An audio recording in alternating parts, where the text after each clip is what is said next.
Hola, ¿qué tal? ¿Cómo están? El Instituto Nacional de Estadística confirmaba a finales de la pasada semana un dato que intuíamos, pero que ahora ya es oficial. Año tras año veníamos dando cuenta de que Guadalajara encabezaba el crecimiento poblacional y ahora la cuestión se extrapola una década, entre 2001 y 2011, en la que la provincia creció más de un 47% en su número de vecinos, más de 82.000 habitantes nuevos en 10 años.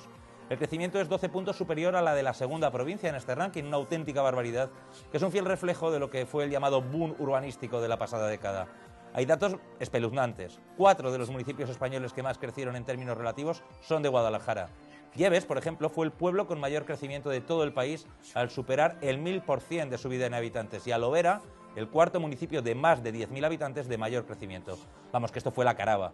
Y esa es la explicación de por qué en septiembre de 2007, en la cresta de aquella ola, nuestra provincia tenía una tasa de paro inferior al 4% y ahora rondamos el 24% según la EPA.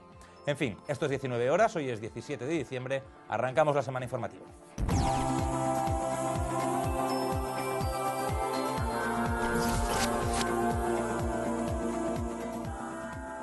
Y comenzamos este repaso a la actualidad de la jornada y del último fin de semana viajando hasta Toledo. Hacia allí se han dirigido unos 300 alcaldes socialistas de la provincia de Guadalajara, de la de Cuenca y de la Ciudad Real, para protestar ante la Consejería de Administraciones Públicas. Reclaman los ediles del PSOE que la Junta pague de una vez a los ayuntamientos el dinero que les debe. Alrededor de 300 alcaldes de distintos municipios de Castilla-La Mancha, gobernados por el Partido Socialista, han confluido hoy en Toledo en una protesta ante la Consejería de Presidencia y Administraciones Públicas de la Junta. Reclamaban el pago de la deuda que la Administración regional mantiene con los consistorios locales. En la protesta había alcaldes de Cuenca, Ciudad Real y Guadalajara, ya que hace unos días hicieron lo propio los de Albacete y Toledo. Entre los concentrados estaba el secretario provincial del Partido Socialista y alcalde de Azuqueca. Es muy evidente que Cospedal tiene una estrategia deliberada y es no pagar, acumular deuda y no pagar, con el objetivo de que todos los ayuntamientos nos veamos obligados a hacer lo que ella está haciendo, recortes injustos y pérdida de servicios públicos. Estamos resistiendo de una manera estoica para intentar mantener servicios públicos en nuestros municipios, que son competencia de Castilla-La Mancha, que Castilla-La Mancha recauda impuestos para prestar esos servicios y en lugar de prestarlos directamente ha decidido prestarlo a través de los ayuntamientos. Bueno, es fundamental que nos paguen para que se puedan seguir manteniendo. Es su obligación, su competencia, tiene el dinero para ello y solo hace falta una cosa: que quiera hacerlo. Los socialistas piden que el dinero que consiga la Junta de Comunidades por acogerse a la ampliación del Fondo de Rescate para Comunidades Autónomas sea destinado al pago de las deudas con los consistorios castellano-manchegos. Dicen que si Cospedal no lo hace, acudirán a los tribunales. Hoy, que nos hemos enterado que va a pedir ampliación del Fondo de Rescate al Gobierno de España, le decimos por última vez que ese dinero que vaya a pedir de ampliación del Fondo de Rescate sea para pagar la deuda, liquidar la deuda con los ciudadanos de nuestros municipios, con nuestros vecinos. Así que, una vez más, le demandamos que nos pague, porque desde luego, si no es así, tendremos que recurrir a los tribunales. La secretaria de Política Municipal del Partido Socialista Regional aseguraba que los ayuntamientos socialistas no han recibido ni el 3% del dinero que se les adeuda. Pues arrancamos 19 horas en esta semana prenavideña con dos periodistas en el plató. A mi derecha, Antonio del Abril, director del grupo de comunicación de Henares, abc.radio, y el periódico de Henares y la página web de guada.es. Entonces, esas cosas, bienvenido. Hace mucho que no venías, Antonio. Complicaciones de horario que a veces no se suelen solventar fácilmente, pero encantado, y siempre que me invitáis trato de poder cumplir y estar con vosotros. Nosotros encantados, es un placer tener aquí a un maestro del periodismo provincial como tú. A mi izquierda está un habitual de los lunes en representación de la agencia de comunicación 5A, es Bea Retuerta. Bienvenida, Bea. Muchas gracias. Y ya que estoy contigo, a ti te empiezo preguntando, no sé si te has fijado en la pieza, la protesta de los alcaldes socialistas, llevan denunciando mucho tiempo lo mismo, pero ha habido algo que ha dicho Bellido que yo creo que es novedad. Dice que cree que es una estrategia deliberada de la Junta la de no pagar a los ayuntamientos para así forzar a los ayuntamientos a aplicar la política de recortes sociales que está aplicando la Junta. ¿Te lo crees o crees que Bellido va demasiado lejos? Hombre, yo lo veo demasiado enrevesado, ¿no? Yo no tengo esas evidencias de que estén haciendo lo que un poco señalan desde los alcaldes, desde los ayuntamientos del PSOE, que es no pagar solamente a los ayuntamientos del PSOE, por lo que dan un poco a entender. Yo entiendo que a la Junta le cuesta pagar, porque no tiene esa liquidez que le gustaría, y seguramente pues otros alcaldes de su signo político pues digamos que están aguantando más para no poner en evidencia a lo mejor que esos retrasos, pero yo creo que bueno, que esos recortes llegarán seguramente sin esa justificación. En muchos casos hay ayuntamientos de distinto color político de la Junta que están ajustándose el cinturón porque la evidencia es que no entra el mismo dinero en las arcas municipales de otros municipios, aunque gobierna el PSOE. Claro, pero los socialistas, Antonio, recuerdan que se trata de dinero que se da a los ayuntamientos no graciosamente, sino para que los ayuntamientos presten servicios sociales que son competencia de la Junta. No, el problema yo creo que viene de los años de bonanza. Llegó un momento determinado donde, con ocasión de elecciones de elecciones tanto municipales como autonómicas, aquí se invitaba porque eso daba votos a que todos los ayuntamientos tuvieran pues un centro de mayores o una ludoteca. Exacto. Y al final esas inversiones se financiaban con gran parte del dinero de la Junta y con parte de los ayuntamientos. Lo que nadie había puesto entonces sobre la mesa es cómo iba a ser el mantenimiento de esos servicios que al final se lo han comido los ayuntamientos. Y evidentemente, como al final también todo es política y muchas veces esas instalaciones se ofrecían a ayuntamientos del PSOE más próximos a la Junta, porque siempre hemos oído que los ayuntamientos o los políticos se han quejado de que había cierto sectarismo a la hora de las inversiones. Hoy quien más lo está sufriendo son los ayuntamientos del PSOE. También los están sufriendo los ayuntamientos del PP, pero yo creo que parte del mal viene por ahí, porque se crearon demasiadas infraestructuras, a veces innecesarias, pero sí porque daban votos, y puedo recordarte, por lo menos por la zona que yo conozco, de muchas casas de mayores que se hicieron, casas tuteladas de mayores, que ahora están cerradas. Algunas eran necesarias, pero hay otras, guarderías infantiles, ayuda a domicilio, hay otras que no son, bueno, que son pilares del sí, Estado de pero la bienestar. ayuda a domicilio es otro tema. Es decir, yo creo que el problema viene aquí fundamentalmente por servicios, por infraestructuras, que en un momento determinado, y habrá sitios como Azuqueca o municipios, otros municipios donde sean necesarias. Evidentemente, el problema es que se han creado demasiadas infraestructuras, que no digo que porque todas las infraestructuras son necesarias, pero que a veces muy guiados por el tema de prometer a la hora de unas elecciones y hacer las infraestructuras, pero sin pensar luego cómo se iban a mantener. Y ese es el problema con el que muchos ayuntamientos se han encontrado. ¿Y tú no te crees esa lectura un tanto maquiavélica, por decirlo de alguna manera, de Bellido, no, de que los políticos es empujar al ayuntamiento a que corte el servicio? Los políticos, bueno, probablemente, evidentemente, si el ayuntamiento no tiene dinero para dar el servicio, al final el problema es que va a tener que cortar. Claro, y el que lo corta realmente es el ayuntamiento, aunque ese servicio en algunos casos, y en eso sí lo comparto con el señor Bellido, sí que depende de su competencia de la Junta, aunque esté derivado a instalaciones que le ha dejado a los ayuntamientos. Es evidente. Recordamos, por ejemplo, lo mal que lo pasó Bellido con los propios sindicatos en Azuqueca cuando tuvo que despedir a bibliotecarias y a cuidadoras de ludotecas que venían financiadas por la Junta. Pero ese problema no solo lo tienen los ayuntamientos. No, ese problema lo tienen, por ejemplo, residencias de mayores que tienen plazas concertadas y que llevan sin cobrar de la Junta. O sea, y es un servicio, evidentemente, que lo da la Junta. El problema es que en un momento determinado, en unos años de bonanza, se ha crecido y se han comprometido servicios con unos ingresos que al final han bajado.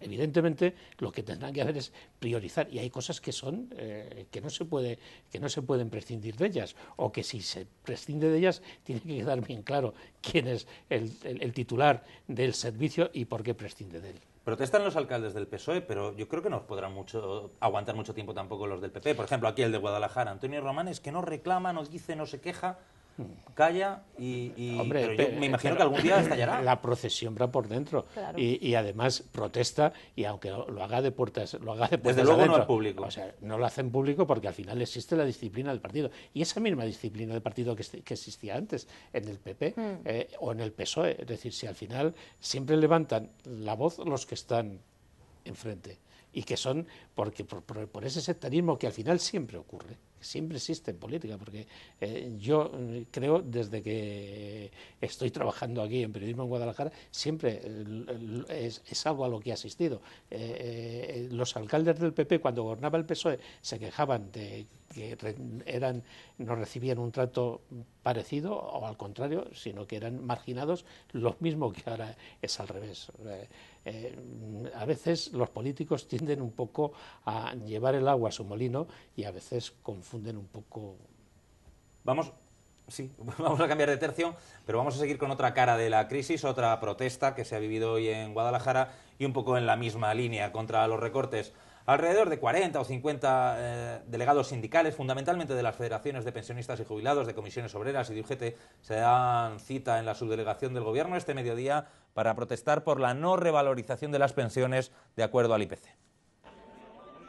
Alrededor de medio centenar de sindicalistas de comisiones obreras y UGT, fundamentalmente de las federaciones de jubilados, se han concentrado este lunes a las puertas de la subdelegación del Gobierno central. Protestaban por las últimas medidas adoptadas por el Gobierno en relación a la revalorización de las pensiones por debajo del IPC, así como por la pretensión de imponer nuevas tasas en el ámbito de la justicia.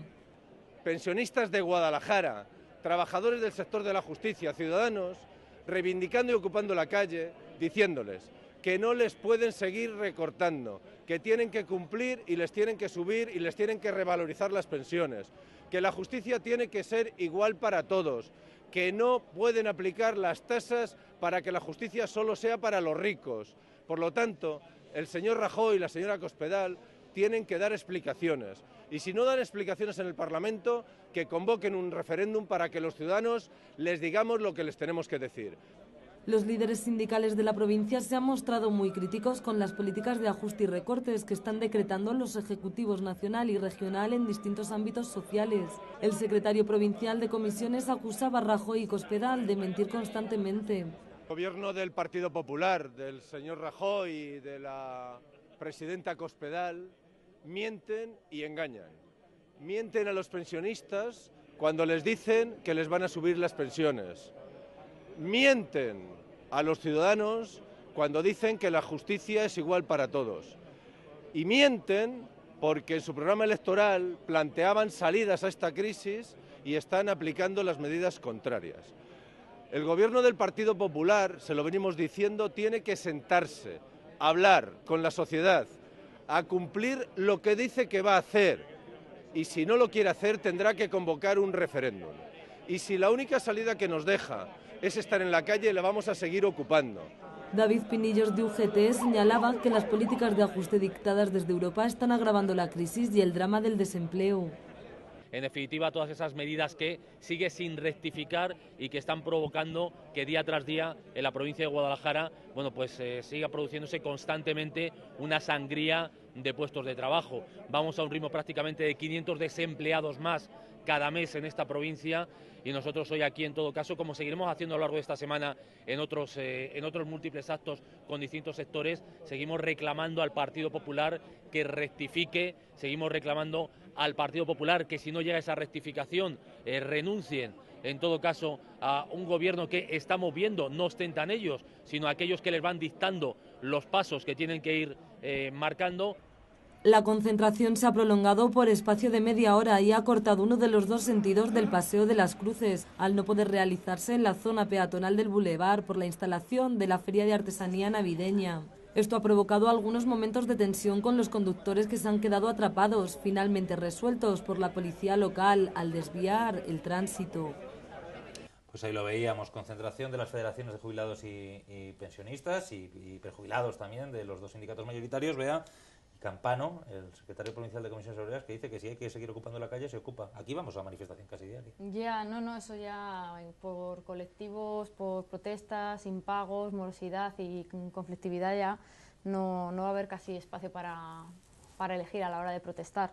Ya llevaban anunciándola, hoy creo que a estas horas está celebrándose una manifestación en Madrid, bastante multitudinaria, considerando que muchos de los afectados pues no creo que estén a estas horas y con el frío que hace muy por la labor y en condiciones para salir a protestar. Y pues es un poco más de lo mismo, sobre todo protestan por una evidencia en tanto el incumplimiento ya último, ¿no?, del gobierno de Mariano Rajoy, pero bueno, y sobre todo, no sé, a mí me llama la atención que esto afecta a un colectivo que tenemos que recordar que hoy en día está sosteniendo a mucha gente, porque la pensión es una de las pocas cosas que por ahora, y tocamos madera, se está garantizando, es decir, no la han tocado, sigue manteniéndose y por ahora los pensionistas siguen cobrando y muchos trabajadores están trabajando y no están cobrando o están en el paro, se les acaba esa prestación de desempleo o el subsidio en última hora, y hay abuelos y abuelas que están manteniendo a hijos y a nietos gracias a esas pensiones. Sí, que están en el paro y eso evidentemente es lo preocupante, ¿no? Pero a mí me preocupa mucho más que evidentemente que es uno de los incumplimientos, como otros tantos que ha tenido el gobierno de Mariano Rajoy, que yo creo que debería de haberse puesto una vez rojo más que 100 amarillo, como se está poniendo. Sí, decir, vamos a incumplirlo todo. Hacerlo y que el país sepa a qué tiene que atenerse.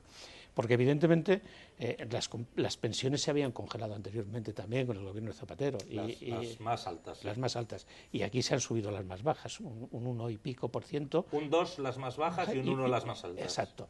O sea, que es un incumplimiento a medias y bueno, y yo no lo voy a justificar ni lo voy a defender, o sea, porque entiendo que bueno, ha habido muchos incumplimientos de muchos de los compromisos, es decir, el discurso de investidura prácticamente duró 3 días. A los 3 días prácticamente muchas de las cosas se han incumplido. Es decir, no voy a subir los impuestos y se han subido. No voy a tocar el IVA. No voy a tocar el IVA y se ha tocado. Y basta con que dijeran que no iban a hacer una cosa para saber que te ibas a esperar la contraria. A mí lo que más me preocupa, y lo decía antes, es el empleo. La falta de empleo es el problema capital de este país, porque los recortes al final no generan ingresos. Y es que, bueno, si una persona con el trabajo mañana contribuye, primero contribuye con unas cuotas a la seguridad social y contribuye, y en vez de suponer, en vez de quitar dinero de la seguridad social, ingresa y además se activa el consumo. Y creo que las políticas restrictivas que está tomando el gobierno, pues puede ser, primero, evidentemente creo que es necesario controlar el gasto, porque si bajan los ingresos, lo primero que tienes que hacer es controlar el gasto, que es lo que haría cualquier persona en su familia. Sí, pero no salimos del círculo. Pero entiendo que junto a políticas restrictivas tiene que haber políticas incentivadoras de generación de empleo, porque sin empleo, volvemos a lo mismo, no hay nada. Y unido un poco a esto que comentabas, Óscar, aparte, evidentemente no se ha podido revalorizar las pensiones, pero hay que recordar que a pesar de no aplicarse esa revalorización, el Gobierno ha tenido que recurrir y de hecho ha hecho una ley para poder coger dinero de la reserva de la Seguridad Social, algo que pues esto hay que recordar esto es un círculo que no nos lleva a ninguna parte, es decir, es que volvemos a lo mismo. Si crecen los pensionistas, crece el número de parados y bajan los ingresos, ¿cómo se sostiene esto? Claro. A ver, ¿cómo cuadras ese círculo? ¿Cómo se cuadra esa ecuación? Esto es insostenible si no es de otra manera. Es decir, bueno, entiendo que lo único que nos provocaría o nos permitiría salir de este círculo sería que la Unión Europea permitiera diferir el pago de la deuda a un plazo más largo y, evidentemente, junto a políticas restrictivas, es decir, junto a un control exhaustivo del gasto, que a veces no hace falta políticas restrictivas, sino exigir de una mayor gestión, es decir, porque en este país ha habido incongruencias y no ha pasado nada, y se ha gastado el dinero mal y no se, eso es un fundamental. Claro, entre no gastar mal y no gastar lo necesario tiene que haber un margen de maniobra. Un control total y absoluto, pero gastar lo necesario, evidentemente reducir en lo superfluo y políticas incentivadoras. Es decir, este país lo que necesita es un marco jurídico estable donde pueda venir inversiones. Este país, pero lo que no puede haber es que llegue un gobierno y cambie ese marco que lo que te hace es, es asustar un poco a aquellos inversores que pueden venir. Sí, no hay ningún tipo de confianza. Recordamos que se subía el IVA, los autónomos, hablo de ese colectivo porque mayoritariamente son autónomos y pymes los que forman el tejido empresarial en este país y son los primeros en quejarse en que no se le apoya, o sea, es dificilísimo montar una empresa en este país y salir adelante comparado con cualquier país de Europa, y a eso se junta que ahora mismo está todo absolutamente parado. Aquí políticas para la pequeña y mediana empresa, cero. Es decir, aquí se han salvado los bancos y me parece muy bien, porque al final, si un banco se hunde, los más perjudicados son los impositores, las personas que tienen dinero en ese banco. Pero junto a los bancos, es que también... Sí, pero claro, es que Antonio se ha salvado a bancos que se iban con directivos con primas millonarias. Eso es lo vergonzoso, y que estén no en la calle. Cárcel. Exacto, y que estén en la calle y gastándose el dinero. Y que luego a lo mejor van en una comisión que ni siquiera, bueno, en el juzgado, sí, en la Audiencia Nacional, el otro día, y decían que bueno, que ellos lo firmaban porque ellos no sabían, y ellos firmaban porque la consultora decían que estaba bien. Hombre, si usted está cobrando como consejero delegado o eso es de vergüenza, y eso es lo que deberían por lo menos ponerse colorado para decir esa afirmación, porque eso te es está lo que llevando no permite el ciudadano ese dinero, efectivamente, es a reírse en su cara, vamos. Cambiamos de tema, pero seguimos hablando de política financiera, porque hoy ha habido una noticia importante en el mundo de las finanzas en Guadalajara, y es que hoy es el día en el que se ha puesto punto final al proceso de integración de Caja de Guadalajara, dentro de Cajasol a su vez, en la nueva CaixaBank. Yo creo que este es el final de este proceso de muñequitas de ajedrez de uno dentro del otro. Parece que este es el final. Esperemos. Vamos a ver cómo ha sido. Este lunes 17 de diciembre se ha dado por finalizado el proceso de integración tecnológica y operativa de Cajasol y por consiguiente la antigua Caja de Guadalajara en la gran estructura de CaixaBank. Un proceso que llega tan solo 2 meses después de completar la integración de Caja Navarra y 4 meses y medio después de la inscripción de la fusión con Banca Cívica en el registro mercantil el pasado 3 de agosto. Con esta integración, CaixaBank amplía su catálogo de productos y servicios a todos los clientes de Cajasol y Caja de Guadalajara, que tendrán a su disposición ahora una red de más de 6.000 oficinas, 10.000 cajeros automáticos con más funcionalidades y el servicio líder en España de banca online. Según señala CaixaBank, en un comunicado se han invertido 190.000 horas de trabajo en el desarrollo de adaptaciones informáticas para este procedimiento, que ha supuesto la migración completa del sistema informático. Las cuentas corrientes y libretas de ahorro de los clientes de Caja Guadalajara cambiarán ahora de numeración. Sin embargo, este cambio no afectará a los recibos domiciliados, ni a las transferencias, ni a los abonos recibidos. Por tanto, no será necesario que el cliente realice ninguna gestión. Los créditos e hipotecas contratados mantendrán igualmente las condiciones pactadas. Por lo que se refiere a las tarjetas, CaixaBank ha enviado durante este mes de diciembre nuevas tarjetas que serán operativas desde la integración de los sistemas informáticos a partir del momento en el que el cliente las active.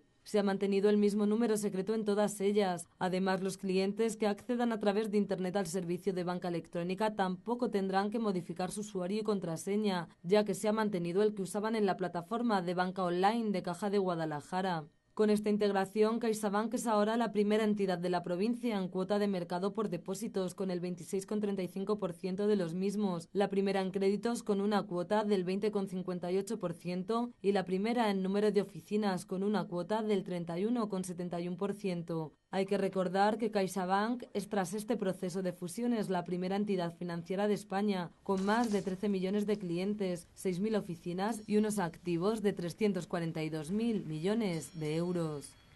Pues primero fue la integración en Cajasol, Antonio, luego llegó la integración en Banca Cívica, que poco duró, y ahora Caja Guadalajara, o lo que queda de aquella caja que conocimos como Caja Guadalajara, está integrada en el banco, que ya es el primer banco, la primera entidad financiera por volumen de activos. Recuerdo que José Luis Ros, la primera rueda de prensa o encuentro que tuvo con los periodistas explicando la fusión, era... no recuerdo ahora cómo fusión por absorción. No, sí. Estaba lo de la fusión fría y la fusión caliente. Sí, la fusión fría. Pues bueno, pues hablaba de que se iban a respetar, se respetaba la marca. Eso ha quedado. Sí, queda. Evidentemente se hacía con una caja con la que no había duplicidad de red, con lo cual se suponía que se garantizaban un montón de oficinas. Eso tampoco, eso no ha pasado. Y bueno, pues evidentemente otra de las cosas que sí han pasado es que se han cerrado oficinas y se ha prescindido personal. Pero bueno, pero esto es la dinámica. Al final priman criterios de eficiencia económica, que es lo que está también primando en todos los sitios, y eso conlleva, pues evidentemente, el cierre de oficinas y el cierre de despidos. Yo recuerdo, le hicimos una entrevista a José Luis Ros recién llegado a la presidencia de Caja Guadalajara y decía que serían los últimos en pagar la luz en los pueblos. Sí, lo decía mucho esa frase. Sí, al final volvemos a lo mismo. Si es que si no puedes mantener una oficina en unos pueblos, si no hay ni gente, entiendo que evidentemente los principios que inspiraron aquella primera fusión fría con Cajasol, que luego fue caliente, luego fue fusión, que luego se han ido disipando, han ido quedando en criterios de eficiencia económica, y evidentemente Caja Guadalajara hoy está integrada en uno de los en CaixaBank, que es un banco, sí. Sí, es que ya no quedan cajas. Es que no quedan cajas. Es Creo que queda la de un teniente, nada más. No quedan cajas, pero que evidentemente, si lo miras de cara a los intereses de los impositores, pues yo creo que es mucho mejor para ellos. Sí. Se ha perdido esa cercanía que había en el trato y se ha perdido, pero bueno, como se han perdido tantas cosas en estos 4 años y lo que nos quedará por ver, evidentemente, pues bueno, pues si lo miras desde el punto de vista un poco sentimentalista, pues hemos perdido la caja que era la nuestra. Lo que pasa es que de habernos empeñado en esa idea, a lo mejor no había quedado nada. La hemos perdido todos, vamos a ser sensatos. La hemos perdido todos y la han perdido todas las provincias de España. Sí. Es decir, ya no queda una caja. Lo que han perdido los políticos es un momio que tenían ahí, que era el momio de meterse en las cajas y llevarse un pastón. Y llevárselo calentito. Claro. Sí, pero más allá de eso... Y es que eso era impensable. Y bueno, es impensable, es un tema que se ha perdido en España, y lo que es gracioso es que Merkel, que nos lo ha impuesto, en Alemania está salvando a las cajas. Pues los Landerroan, me parece que eso es lo que yo comentaba antes cuando decías, ahora es un banco. Efectivamente, es que las cajas, por la política que se ha llevado y se ha decidido en este país, van a desaparecer y todo van a ser bancos. Y hay que recordar que las cajas tenían muchas cosas que arreglar, en parte, que había, como comentaba Antonio, pues gente que se lo estaba llevando calentito sin hacer nada. Sí, gente que entraba por ser del partido, el mismo. Pero políticos y sindicalistas. Y políticos y sindicalistas. Había gente para todo y lo estamos viendo y es una evidencia, pero también hay que destacar la labor de cercanía y de presencia y la labor, toda la labor de obra social, que por lo menos un porcentaje tenían que invertir en el 20%, el 20% de los beneficios. Y el sistema de un banco es totalmente privado. Desde sus accionistas. Desde sus accionistas, y hemos visto las últimas noticias, por ejemplo, del Santander, que está ganando menos que antes, pero siguen ganando, que hoy en día eso es una cosa... CaixaBank, y no me quiero convertir en el defensor de nadie, sigue manteniendo una obra social. Es decir, bueno, pues probablemente será lo último que se pierda, pero al final volvemos a lo mismo. Evidentemente, eso era una de las cosas buenas de las cajas, ¿no? Y también el tema de la cercanía con el cliente. Yo creo que cuando uno deja un dinero a una persona, a una entidad, lo que quiere es preservar su dinero, que cuando vaya a buscarlo... Los clientes ganan seguridad financiera, seguridad, que cuando seguro. Vayan a buscarlo lo tengan. Pero yo quiero saber qué va a pasar con aquella fundación de la que estábamos pendientes, esa fundación de Caja de Guadalajara que iba a hacer la labor de la obra social. Llevamos esperando la meses y meses y nadie nos da una respuesta de qué pasa. Dudo mucho que esa fundación vaya a progresar o por lo menos se quedará en un limbo. De hecho, no hay que irse a la fundación, hay que irse al edificio que tenemos aquí al lado, un edificio majestuoso de arriba abajo, que supongo que CaixaBank hará algo con él, no sé si le dará un uso o lo venderá, pero... O esperará que cambien los tiempos para poder alquilar las plantas que estaban pendientes de alquilar para oficinas. Está absolutamente desaprovechado. Es un edificio fantástico al pie de alguna autovía, quiero decir, esto no hay mal que 1000 años dure, ese edificio tiene una salida segura. Ya te iba a decir cómo continúa el refrán, pero bueno, sí, evidentemente tendrá que cambiar las cosas algún día y todo lo que había proyectado, porque recordamos que el edificio es la punta de lanza de lo que venía al otro lado de la 2, porque había los nuevos juzgados, un edificio para los nuevos juzgados. Ahí tenemos un edificio que se ha quedado en la primera planta, junto a la torre de Caja Guadalajara se iba a desarrollar otra torre más o menos gemela que también se ha quedado en el aire, y se han quedado en el aire muchas cosas. No durará eternamente, pero no sé si lo veremos, Óscar, porque esto va para largo como para que aquí se empiece a desarrollar mucho.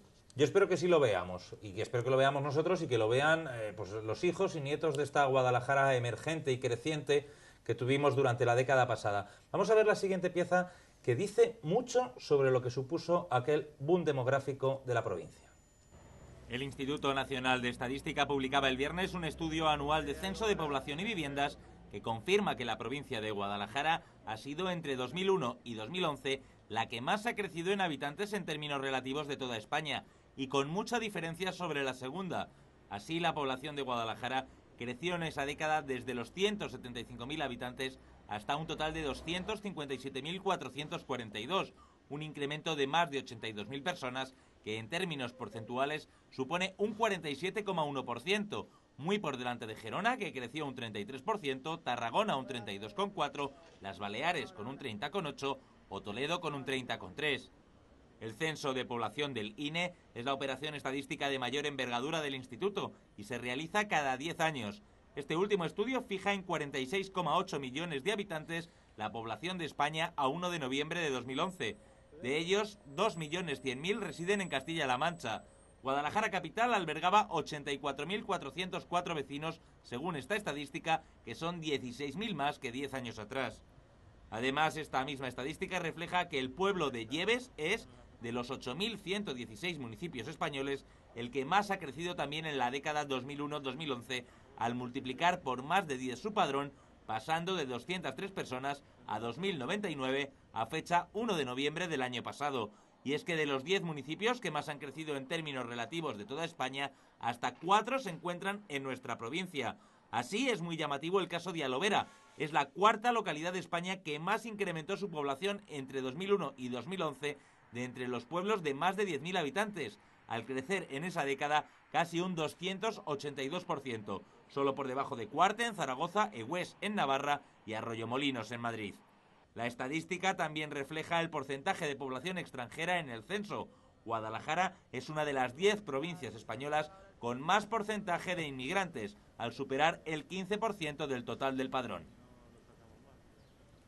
Vea, no por sabido no ha dejado de sorprender esta estadística del INE. Yo sabía que estábamos a la cabeza del crecimiento demográfico, pero pensar que en 10 años hemos ganado 82.000 habitantes, madre mía. Hombre, los últimos 10 años, todos lo sabemos, bueno, coincidió con todo el boom de crecimiento y especialmente en esta provincia donde la construcción y el sector inmobiliario ha crecido especialmente. Es cierto, 10 años, ¿no?, que parece que se ha concentrado mucho ese crecimiento poblacional, pero si realmente miramos esas estadísticas del INE, porque lo recordaba la pieza, esto se hace cada década, se hace ese resumen, si miramos los últimos 3 años, hablaban por ejemplo del colectivo de los inmigrantes, esos inmigrantes aumentaron muchísimo, compraron incluso viviendas y demás.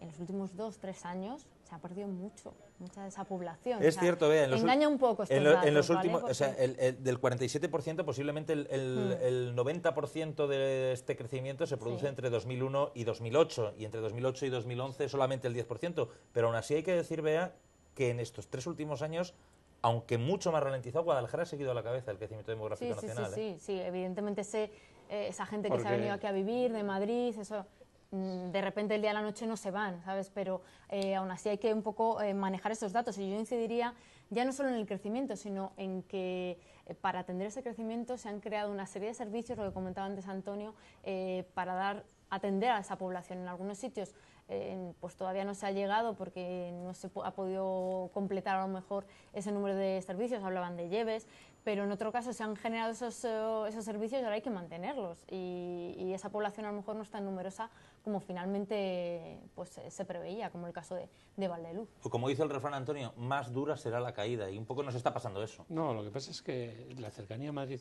es lo que lo ha condicionado, y eso no va a variar nunca. Es decir, estamos cercanos a Madrid, y por la mejora de las comunicaciones cada vez más cerca, y la gente les resulta casi más barato vivir en Madrid, vivir en Guadalajara, sea en alquiler o en compra, aunque cada vez hay menos compra, que en Madrid. Por eso creció tanto Guadalajara, porque la gente en un momento determinado, o porque compra una vivienda nueva o porque quiere cambiar de vivienda, busca alternativa, y la alternativa era Guadalajara, porque era mucho más fácil comprar una vivienda en Guadalajara y mucho más mejor y mucho más barata, y de hecho ahí el crecimiento a pesar de que subieron los precios y de qué modo. Sí, pero seguía siendo mucho más barata, por eso que Madrid, y por eso el crecimiento, y ahora mismo pues bueno, ese es el reflejo. Es decir, Guadalajara siempre será más barata que Madrid.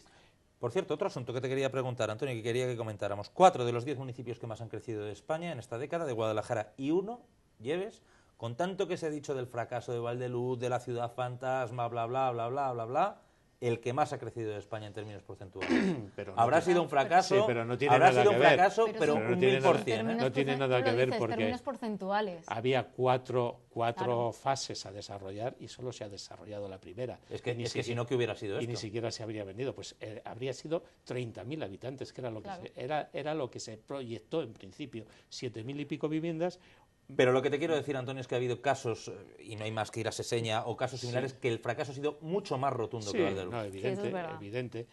Bueno, Lleves ahora mismo, como los precios han bajado bastante, ahora mismo está subiendo mucha gente a vivir a Lleves. Este año a ha Valdeluz. crecido de manera exponencial, lo comentaba Precisamente hace por unos eso, meses su pero- alcalde, precisamente por eso, porque las viviendas están realmente muy económicas, es una zona que cada vez tiene más servicios y que está a un paso de Guadalajara y de Madrid. Y sin embargo observo, no he leído los datos de la encuesta, pero observo hecho en falta un municipio ahí, que es uno del que se habló mucho, porque en hipotecas había crecido el que más de toda Villanueva España, de la Torre. Villanueva de la Torre. Sí, sí, es uno de esos 4.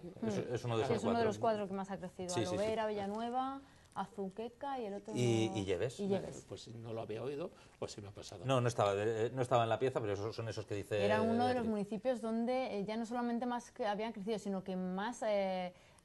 Tasa de hipotecas, tasa de nupcialidad, niños, tasa de nupcialidad y nacimiento. Claro, nacimientos, y por nacimientos eso ahora era. mismo no nos extraña oír o leer que en un municipio como Azuqueca es donde más afectados hay por los desahucios. Y me supongo que después de Azuqueca pues vendrá Villanueva o Lleves no, porque Lleves, Valdeluz es un pueblo que ahora está creciendo en base al alquiler con opción a compra. Sí, porque- Valdeluz Y porque precisamente está básicamente- creciendo por los desahucios. Eso Valdeluz es el proceso contrario. Valdeluz está creciendo por los precisamente desahucios. tiene la mayoría de las viviendas los bancos y lo que están haciendo es dar la salida como locos a precios Claro.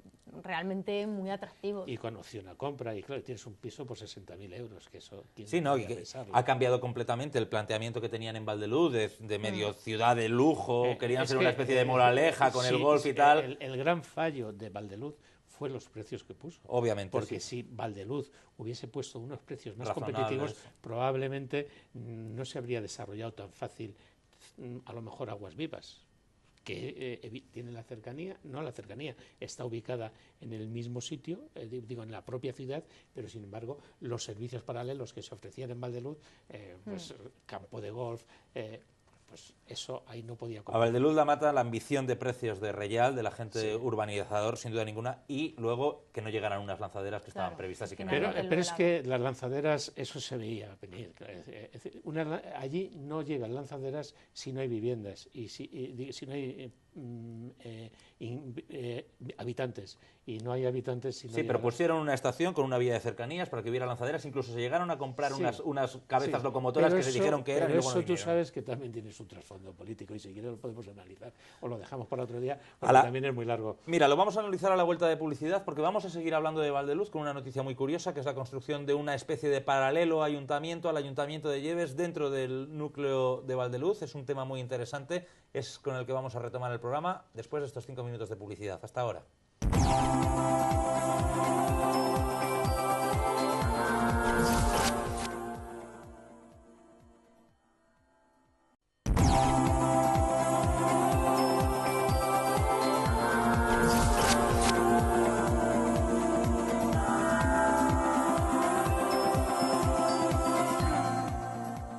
Pues muchas gracias por seguir ahí. Encaramos esta segunda parte del primer 19 horas de la semana y vamos a seguir hablando de ese núcleo poblacional de Valdeluz, en el municipio de Lleves, porque el sábado pasado nos anunciaban la resolución de un concurso de ideas para construir una suerte de ayuntamiento de Lleves paralelo, pero precisamente en la urbanización Valdeluz. Vamos a verlo.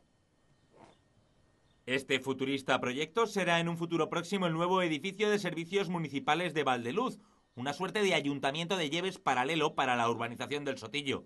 Este boceto ha sido elegido en un concurso de ideas convocado por el Ayuntamiento de Lleves y corresponde al arquitecto Eugenio Muñoz Pérez, de un estudio madrileño. El jurado lo ha elegido por su calidad conceptual y formal, la racionalización de los espacios y circulaciones, su imagen singular y representativa de los usos públicos, su adecuada implantación en la parcela que tiene prevista y su previsión sobre eficiencia energética. El alcalde de Lleves, Joaquín Ormazábal, ha valorado la funcionalidad del proyecto ganador. Dice el edil que se ajusta a las exigencias que ha planteado el ayuntamiento. El proyecto de crear este edificio municipal de Valdeluz nace del hecho de que en este núcleo urbano ya reside el 85% de la población del municipio de Lleves. Este edificio de servicios de Valdeluz se ubicará en una parcela municipal de 18.200 metros cuadrados con entrada por la avenida del Parque. El inmueble vencedor plantea 4 alturas y una superficie de unos 2.400 metros en la primera fase. El presupuesto estimado para la construcción de esta primera fase asciende a más de 2,3 millones de euros. Al concurso para este edificio de servicios se han presentado 74 propuestas, de las que se eligieron 12 en una primera preselección. El jurado estaba compuesto por el alcalde, el concejal de urbanismo, la arquitecta municipal, 2 representantes de la Diputación y el Colegio de Arquitectos. Pues una especie, decía yo, de ayuntamiento paralelo. Bea me dice que no le parece muy lógico. Yo sobre todo, la pregunta es, ¿quieren desanexionarse y formar un municipio aparte? Porque no tiene mucho sentido que existiendo un ayuntamiento en Lleves, que además le recordamos a los espectadores que es muy reciente, es nuevo, no es un ayuntamiento precisamente antiguo en es un este ayuntamiento municipio. formidable. Formidable con la sala de reuniones, yo estoy allí y con todos los servicios que puede necesitar. Hacer un ayuntamiento en Valdeluz, y hombre, a mí no deja de llamarme poderosamente la atención la cifra del presupuesto de la primera fase, que no sé si es que esto, como dice varias fases, solamente en la primera fase 2,3 millones de euros con la que está cayendo.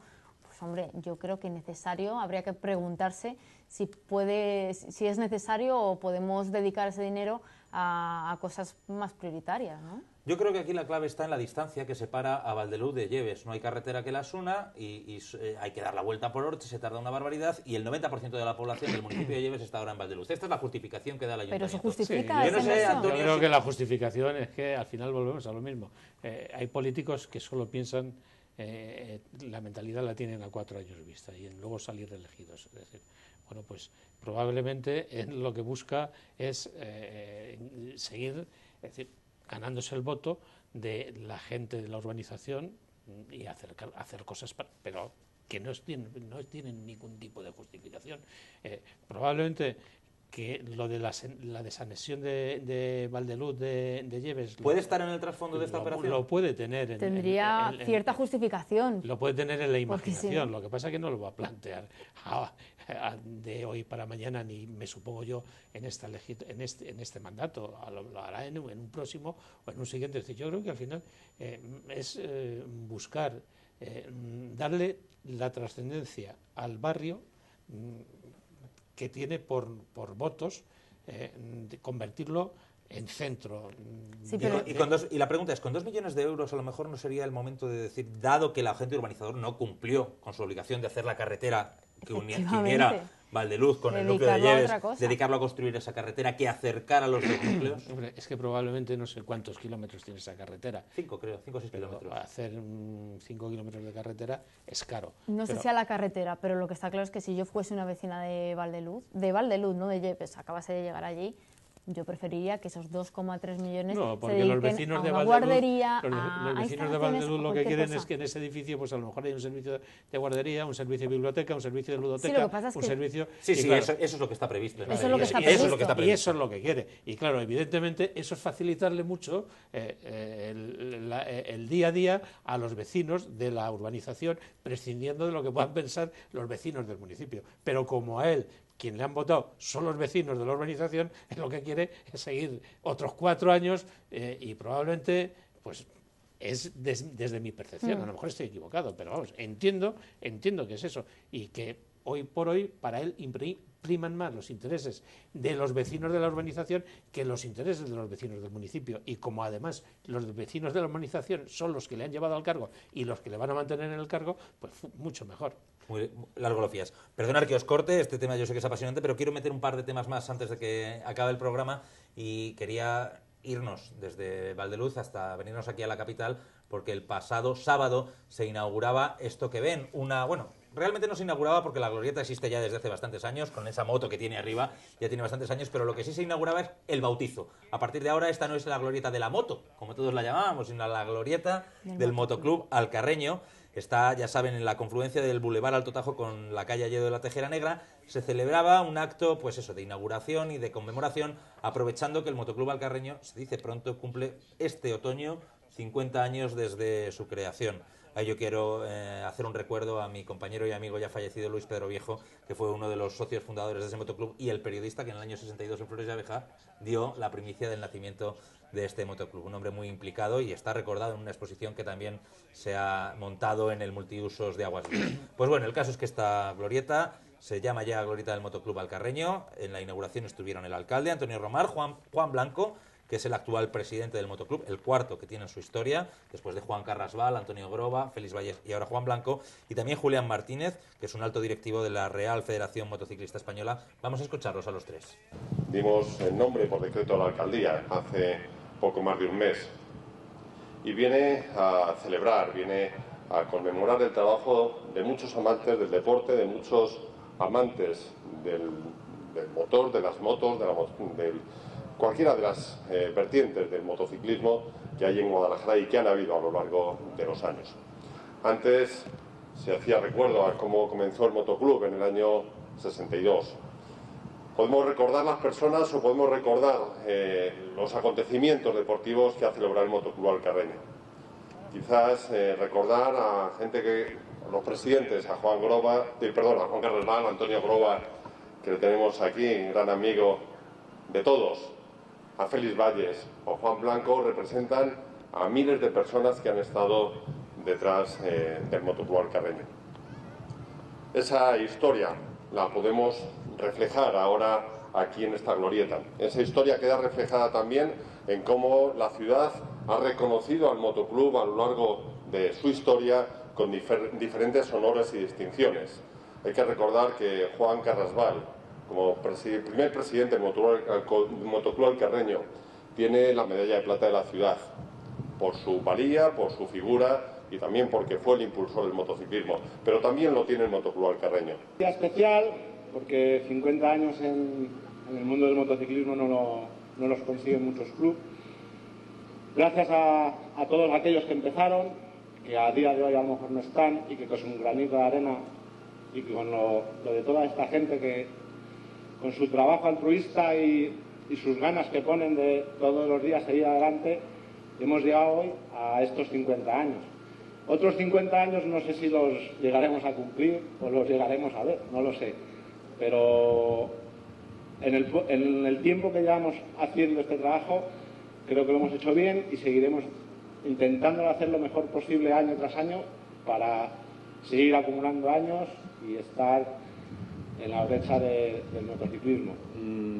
Ya no solo el Motoclub Alcarreño, sino la ciudad de Guadalajara, desde mi nuevo puesto en la Federación Española, por supuesto estaré a disposición, como lo he estado siempre de ellos. Muchas gracias y enhorabuena por este logro, que es un logro de luego tener en una ciudad algo que hable de lo que lleváis consiguiendo 50 años, que consigáis otros 350 por lo menos más.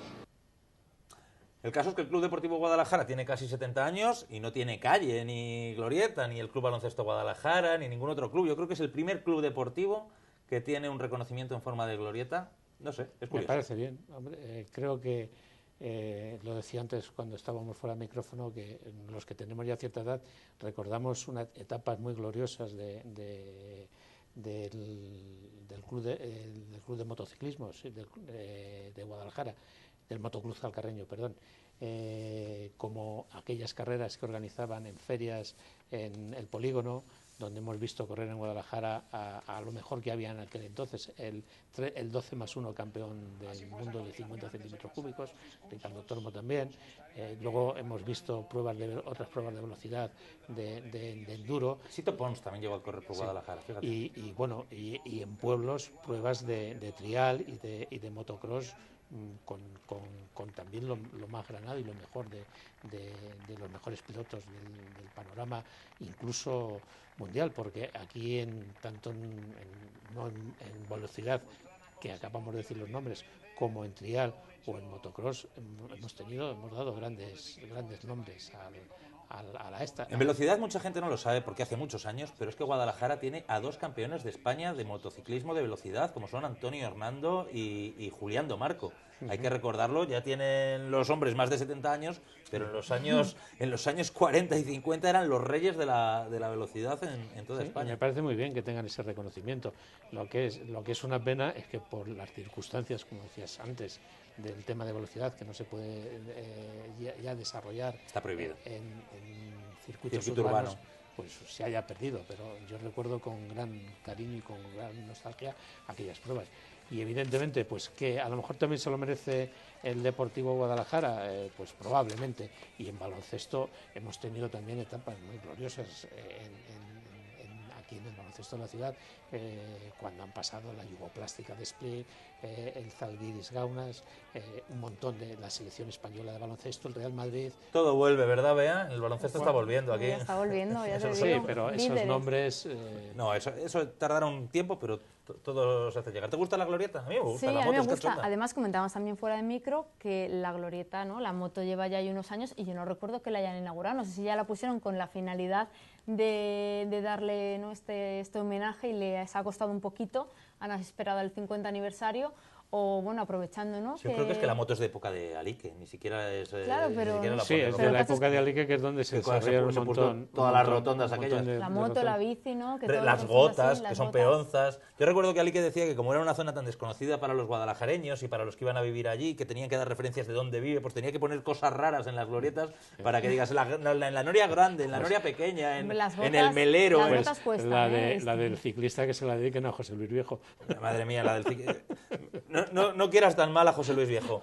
Bea, muchísimas gracias por haberme acompañado un lunes más en esta mesa de 19 horas. Gracias, es un placer contar con la colaboración de 5AES en este espacio. Igualmente. Y a ti, Antonio, también muchas gracias por haber venido a la tertulia de hoy a Canal 19 2.0. Que sigáis ahí en la brecha desde el Grupo de Comunicación de Henares, que lo estáis haciendo muy bien. A vosotros por invitarnos. Y a ustedes hoy les voy a dejar con villancicos. Ya saben que el pasado fin de semana, este domingo, se celebraba una nueva edición, creo que era la 13ª, del Ciudad de Guadalajara de Villancicos. Ha ganado la Ronda de Lupiana. Vamos a escucharlos.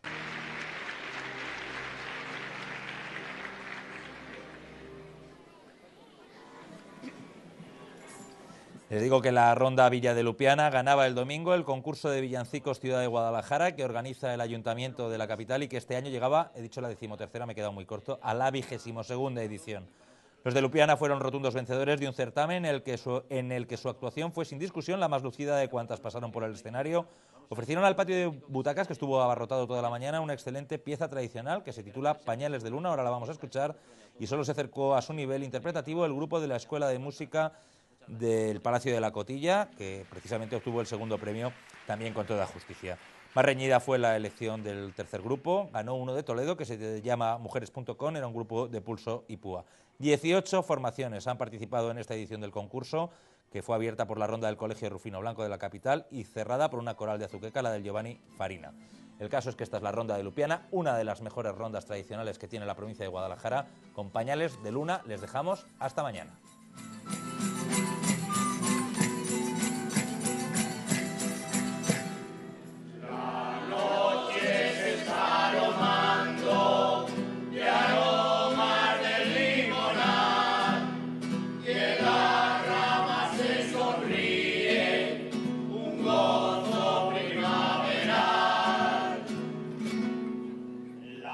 Luna blanca y redonda.